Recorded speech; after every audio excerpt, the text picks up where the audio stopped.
Good day, everybody. This is the Hermit Modeler coming at you from the Junkyard Diorama again. We have done some scenery on this.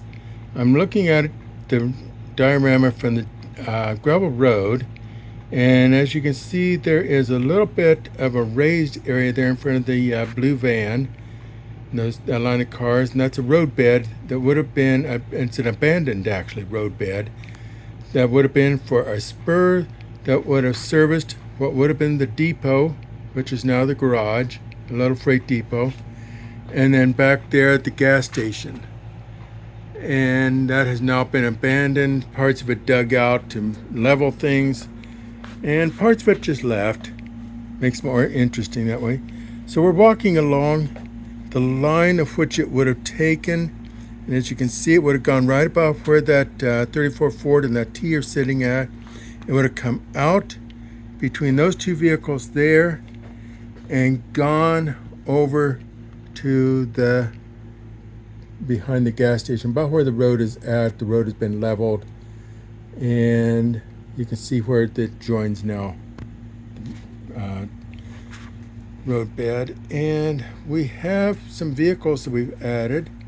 There's a 67 Ford service truck shoved in among that bunch, and then on the other side of the roadbed there is a 1979 Ford pickup with a 64 Ford altered wheelbase drag car sitting on a trailer.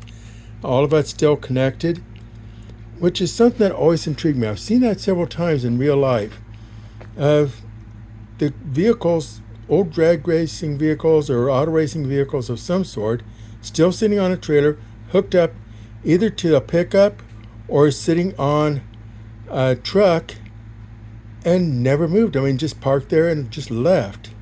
And you always wonder, why on earth did they do that? I mean, here's a perfectly good four-wheel drive pickup just sitting here rotting away for 30, 40 years, whatever that's been. As we move back over here, we notice our junkyard dogs have moved. They found themselves in another shade tree. And we have a 53 Ford pickup. I weathered that a long time ago and just felt, you know what, not just stick it in here. And we have a 56 Ford that I'm going to get to in a little bit. We'll be talking a little bit about changes that I mentioned earlier with the mobile home over there too.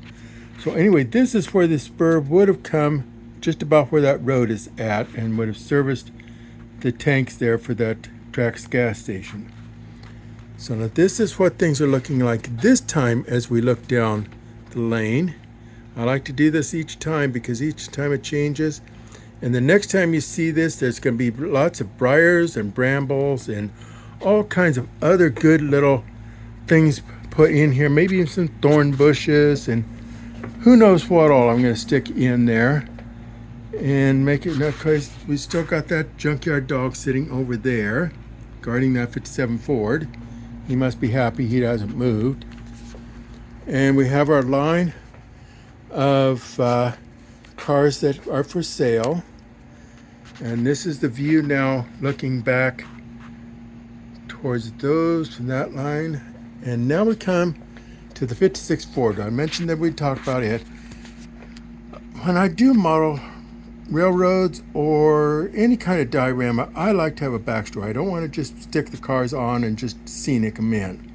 I like to have a backstory, and every millimeter of it should have one.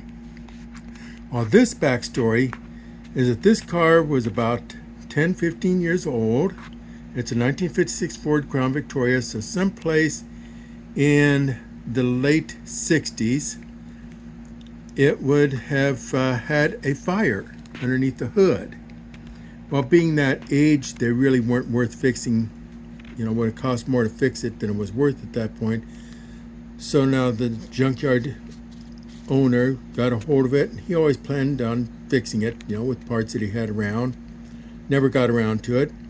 His son has taken over the junkyard now, and he says he is going to restore it someday. You've heard those words, I'm not going to sell that thing because I'm going to restore it someday. Right. We've all heard that. So anyway, let's move on to this area right over here. And you notice that there is a trailer in there. I think that the old lady's trying to give me a little bit of a hint that she wants a new mobile home. And I'm going to be doing that probably an October project for me. I'm going to get plastruct material from the plastruct company.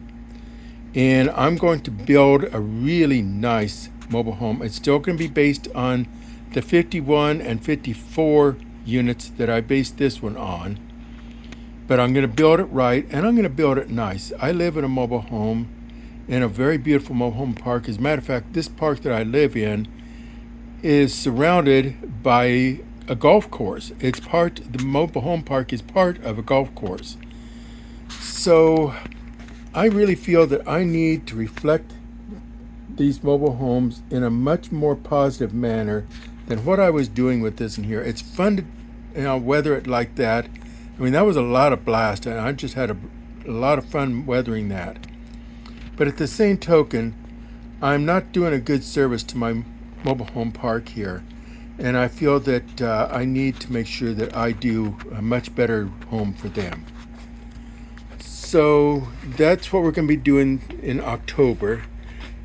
Now what we're going to be doing is we're going to start with that scenery I was talking about. And I have mostly from the Woodland Scenics Company, I have some fine leaf foliage in olive green, dark green, and dead foliage. I should mention that I'm going to be basing this in late August, early September. That's what I'm basing this on. And so we will have some dead stuff, mostly still green. I have some briar patch. Oh, I love that briar patch stuff. You know, anybody that has worked around these cars, gone to the junkyard to get parts and such, you know what it's like trying to fight off the briar patch and the thorns and the occasional rattlesnake. I only had that once, but I still remember that. I may have to stick a rattlesnake in here someplace too, just for memories of that little trip. He still got that 55 Cadillac I was taking parts off of. I said he could have it. So anyway, so we have briar patch in medium green and dry brown.